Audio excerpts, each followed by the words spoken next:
America के एक president थे रिचर्ड निक्सन, उनके एक झूठ बोलने से उनको सत्ता से वापस जाना पड़ा था।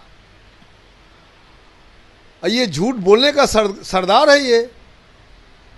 तो ये तो अभी वो जो अपना शिक्षा मंत्री से इस्तीफा मांग रहे हैं, अपने मंत्रियों की बयानबाजी को देखें। नमस्कार, आप देख रहे हैं न्यूज़4 नेशन में आपके साथ अभिजीत सिंह। बिहार के शिक्षा मंत्री प्रोफेसर चंद्रशेखर लगातार अपने बयानों को लेकर विवाद में बने हुए रहते हैं। जिस तरह से बात करें कि रामचरितमानस को लेकर पिछले बार भी उन्होंने विवादित बयान दिया था और इस बार उन्होंने साफ तौर पर कह दिया है कि जो रामचरितमानस है वो पोटेशियम साइनाइड है। इसे बात करने के लिए हमारे साथ हैं भाकपा माले के विधायक दल के नेता महबूब आलम। सर, किस रूप देख रहे हैं जिस तरह से रामचरितमानस को लेकर जिस तरह से शिक्षा मंत्री बयान दे रहे हैं, और मुख्यमंत्री नीतीश कुमार ने भी कहा है कि किसी को धर्म को लेकर बयान देना सही नहीं है, इसको किस रूप में आप देख रहे हैं? शिक्षा विभाग का जो दायित्व उनको दिया गया है उसका निर्वहन करने की जिम्मेदारी है। अभी वो प्रोफेसर नहीं है,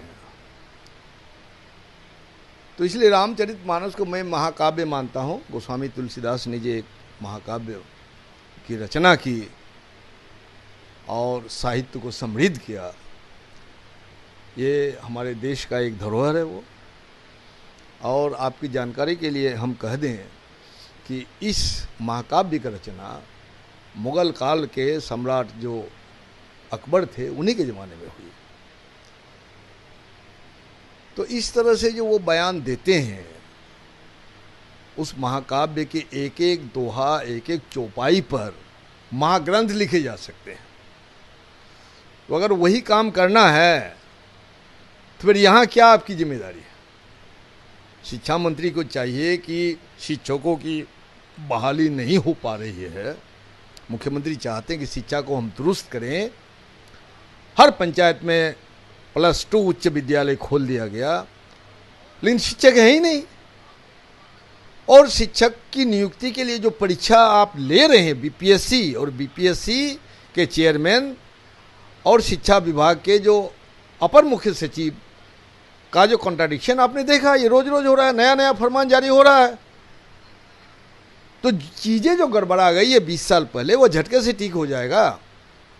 इसी को ठीक करने के लिए तो शिक्षा मंत्री का दायित्व है, इसी दायित्व का निर्वहन करना चाहिए। रह रह के एक शगुफा छोड़ देते हैं, शगुफा से कोई बदलाव होने वाला नहीं है। देश की जनता, बिहार की जनता जान रही है किन महाकाव्य से जनता को क्या फ़ायदा हो रहा है। साहित्य को साहित्य के रूप में ही लेना चाहिए, इतिहास के रूप में नहीं देखना चाहिए। लेकिन कुछ लोगों की आस्था है, उन्हें एक धार्मिक ग्रंथ के रूप में देखते हैं। तो किसी की आस्था को हम चोट करके क्या हासिल करेंगे? तो इस तरह के शिक्षा मंत्री को बयान को कैसे देख रहे हैं? जिस तरह से कहें तो भारतीय जनता पार्टी इस्तीफे की मांग कर रहे हैं कि इस तरह के शिक्षा मंत्री अपने विभाग के बारे में नहीं देखते हैं और इस तरह के किसी के धर्म को आहत पहुंचाते हैं। तो क्या लगता है कि 2024 में वोट बैंक पर भी असर पड़ेगा इस तरह के बयान को लेकर? वहाँ आज प्रधानमंत्री ने जो जुमलेबाजी करके भारत की जनता के विश्वास के साथ छल किया,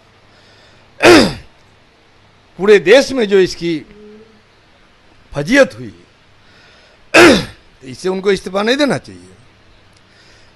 भारत का प्रधानमंत्री झूठ बोलता है। आपको मालूम है, अमेरिका के एक प्रेसिडेंट थे रिचर्ड निक्सन, उनके एक झूठ बोलने से उनको सत्ता से वापस जाना पड़ा था। ये झूठ बोलने का सरदार है ये।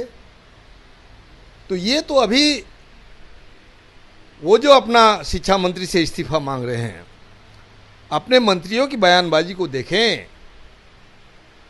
उनके जो गृह मंत्री है जो आज आ रहे हैं जुमलाबाजी करने के लिए, अब जुमलाबाजी बिहार में तो चलेगा नहीं। बिहार की जनता ने तो पकड़ लिया।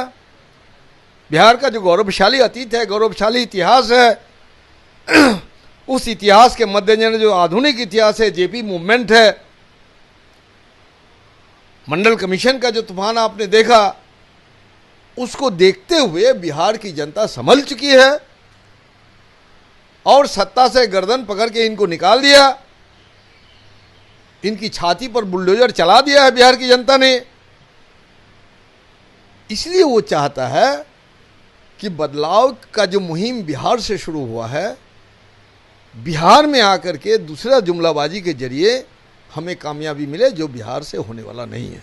जिस तरह से बात करें तो अगर अमित शाह आएंगे तो पहले बात यह है कि प्रधानमंत्री नरेंद्र मोदी लगातार आप लोगों को कह रहे हैं कि घमंडिया इंडिया गठबंधन है, और उन्होंने ये भी कहा कि सनातन को अगर आएंगे तो सनातन को ख़त्म करेंगे ये लोग।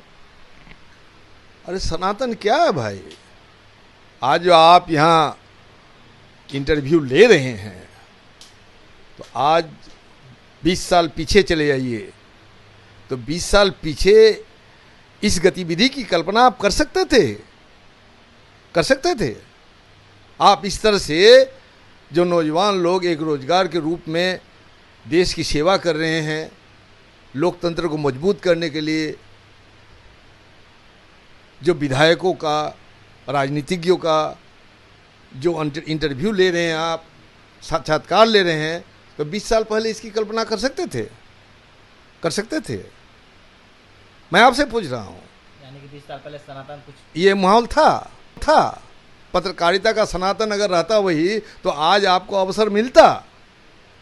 इसलिए मानव समाज का विकास, सभ्यता का विकास द्वंद्वों के बीच से होकर के हुआ है, और विकास की प्रक्रिया जारी है।